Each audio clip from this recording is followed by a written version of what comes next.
When I moved to the UK from Beijing about 3 years ago, one thing immediately stood out for me: air conditioning.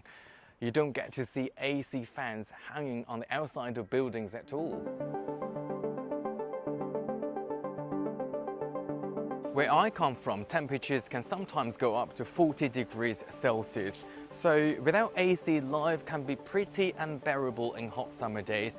And here, most homes don't have AC. And even in the 3 years I've lived here, I've noticed that Britain is becoming hotter and hotter. And the data backs that up. This Met Office analysis shows where weather stations recorded 30 degrees or higher in June, going back to the 1960s. 30-degree heat was once rare in Britain. Now it is becoming much more widespread. And 2025 was the UK's warmest year on record. Well, Britain wasn't built for this. Homes were designed to keep heat in, not out. Simply installing AC isn't always straightforward, especially in conservation areas, including my flat. I could simply buy a portable AC, but electricity is getting just more expensive, so buying an AC is only part of the cost. And then you leave home.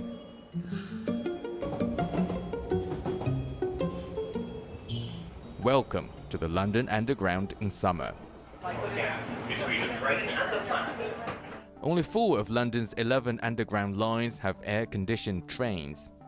During the June heatwave, temperatures on parts of the Central Line reached almost 40 degrees with no air conditioning.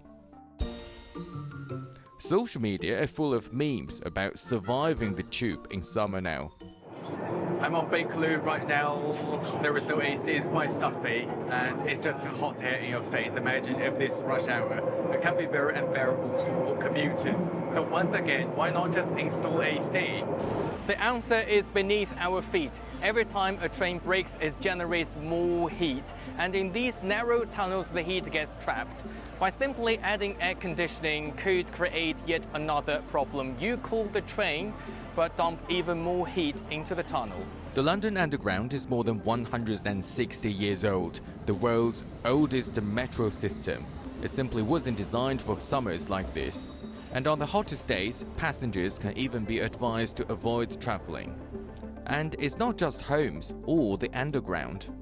More than 1,300 schools, 60 hospitals, and more than 350 care homes also face high heat risk. Let me bring you back to 1976, the benchmark for a brutally hot summer in the country. The advice was simple: stay in the shade, save water, and interestingly, share a bath. Britain's response to extreme heat was largely about enduring it. Well, 50 years later, the same Trafalgar Square, the problem remains and intensifies, but still, there are no effective measures rolled out yet. The problem stretches across the continent, especially France. Countries where air conditioning has historically been the exception, not the norm. Only around 1 in 5 European households has air conditioning. Compare that with the United States, where it is close to 90%, and China, where there are around 146 AC units for every 100 households, which means there is more than 1 AC in each home on average. In France, shoppers rush for portable air conditioners and electric fans, mainly from China. Exports of Chinese electric fans to several European countries jumped by more than 20%. To Portugal, they almost doubled. And China's air conditioner exports to France, the Netherlands, and Belgium more than doubled. And inevitably, this has entered Europe's wider political debate over Chinese industrial overcapacity. And these headlines also expose an uncomfortable reality. When Europeans suddenly need these products, de-risking from China becomes much more difficult. Seeing the massive sales of Chinese products in the European market, some people simply blame it on overcapacity. Such remarks are out of pure objective bias against Chinese goods, simply because they are unwilling to admit that Chinese products are genuinely competitive. But Europe's reluctance to embrace air conditioning is not just about supply. AC units are considered ugly, noisy, expensive to run, and part of the climate problem itself. Europe has some of the world's toughest rules on air conditioning refrigerant, progressively phasing down powerful greenhouse gases used in cooling systems. And France's environment minister has been particularly vocal about that. Je suis horrifiée par les gens qui me disent « Ah, mais il n'y a qu'à mettre la clim partout. » Très bien, on va mettre la clim partout.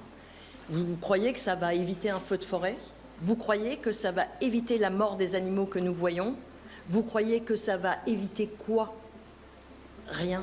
But Marine Le Pen has called for a major state-backed air conditioning plan, turning the issue into a political battleground ahead of France's next presidential election.